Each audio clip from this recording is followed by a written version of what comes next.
This is the story of a place called Rio Largo, a place that would later become to me sacred ground. But just before I arrived in the area, it had almost shut down. Local leaders had come to this area and told them, if you guys don't have enough people coming to church, we will need to disband this congregation. It's not self-sustaining. And this means that you'll have to travel many miles just to receive the sacrament on Sunday. And luckily, the missionaries, before I arrived, visit people to come back to church, and were able to baptize a handful of people, which allowed for them to keep the doors of the church open a little while longer.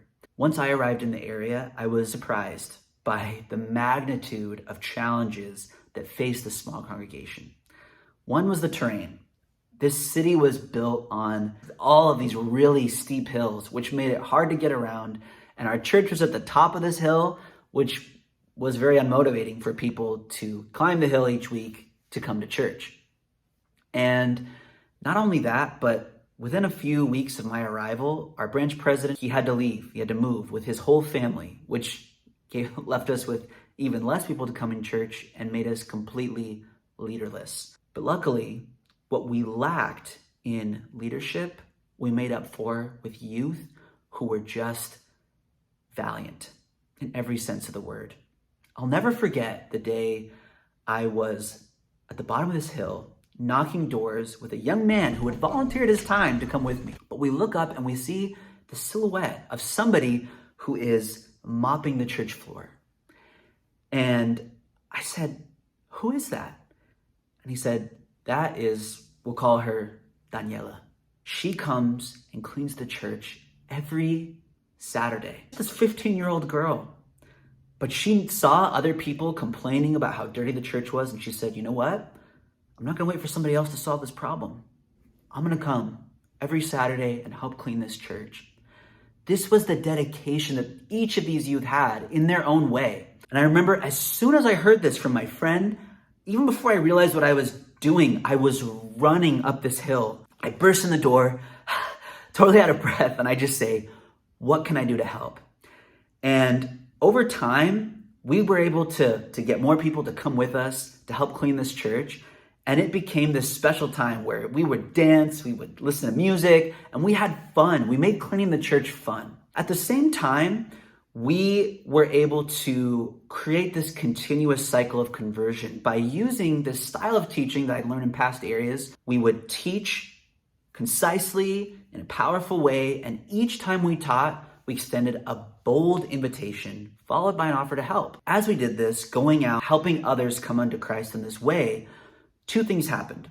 One, we were able to set goals for people, and as we were helping these people prepare for their goal with God for an exact day to be baptized, we were also consistently finding new people to teach, which enabled us to create a continuous cycle of conversion where more and more people were being baptized every week. The second thing that happened was our youth.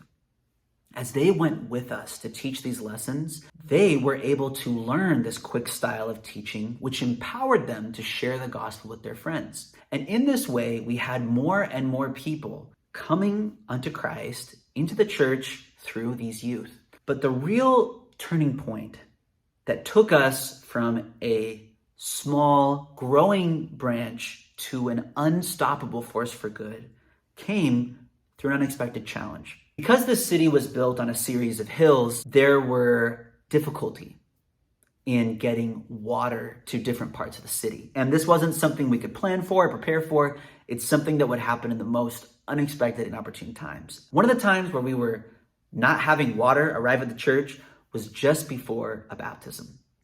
And we were all cleaning the church, us and our group of youth, but we ended up cleaning the whole church on like 2 buckets of water. And we couldn't use that water to fill the font at all because it's dirty. And so I asked Daniela, this young woman who valiantly cleaned the church week over week and became really the leader of our efforts in cleaning the church. I said, "Where can we find this water? We need to get water into this church, like now." And she takes me to this jagged stairwell, so steep you can't even see some of the steps from above. And just down that hill, down those jagged stairs, on the other side of a barbed wire fence, there was a well where we could take the water from deep under the earth, bring it up, and then take it back up the stairwell into our church, which was 2 stories. So we would go around a spiral staircase into the baptismal font just to fill 1 bucket of water into the font. This seemed like an impossible task. Even I was uncertain if we would be able to get this done in time. But in my moment of fear, I looked to my right to a young man who I will call Artisan. And I look to my right and I say, "Are you with me?" And he says, essentially, "To the death. I am with you 100%. And so we all go down this hill, this jagged stairwell. We take Daniela and another one of our friends. We throw them over the barbed wire fence, where they go over to the other side. They take water out of this well by lowering. It's so old school. They get the water out of this well. They pass it to us on the other side of the barbed wire fence, and we are in teams, just running up and down this hill. Up the spiral staircase, into the font, down the spiral staircase, down the jagged steps. And as we do this, we are just calling people, we're rushing, and people who aren't even members of our church, we haven't even talked to them yet, they see us doing this, and they're like, "How can I help? Is everything cool?" And we're like, "Yes, please, grab a bucket." By the time we're done, the font is filled just high enough to where we can baptize on our knees, fully under the water and fully out of the water. And having that experience, we realized, 1, when we trust in God, anything's possible. And 2, we could trust in each other.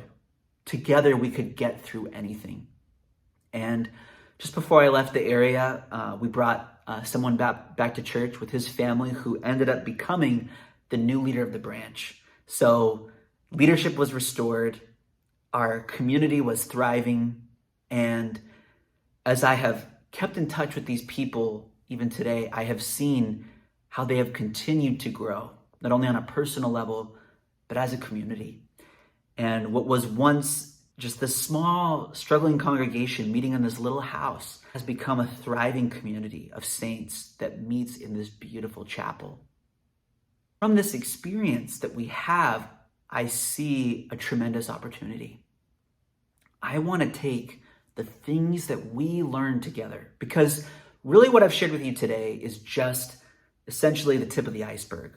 There is so much more that you can learn from our experience, from our story. And so I'm turning this into a book titled "With Your Shield or Upon It." It chronicles the story of my experience as a missionary in a way that I hope the youth who will become the future leaders, the future missionaries of our day, can read these stories, can learn from our experience how this spiritual momentum can be created and how it can be replicated on a grand scale all over the world. And so I'm making this book available. It'll come out on October 9th. And if you are, a member of the Lord's Youth Battalion between the ages of 12 and 18, I invite you to find a way to get your hands on this book. You can get a parent, a grandparent, a friend to get you this book. If you are one of these friends, a grandparent, and you have a young person in your life, you want them to go on a mission, doctrine edifies, stories motivate. If you can get this story in their hands, I promise you it will make a huge impact on their testimony now, their desire to share the gospel now, and their ability to create spiritual momentum in the future. So if you'd like to support this book, please like this video, share with a friend, subscribe to our channel, and click that notification bell so that you know exactly when new videos are coming out. This is an incredible story. And I really believe that this story, if it can reach the future missionaries of tomorrow, and they can learn from our victories, from our mistakes, from our experiences, it will put them on our shoulders so they can reach even higher and do even more to bring the gospel to every nation, kindred, tongue, and people so that we can live in a better world. Please check this out. Stay tuned. And remember that with God, anything is possible.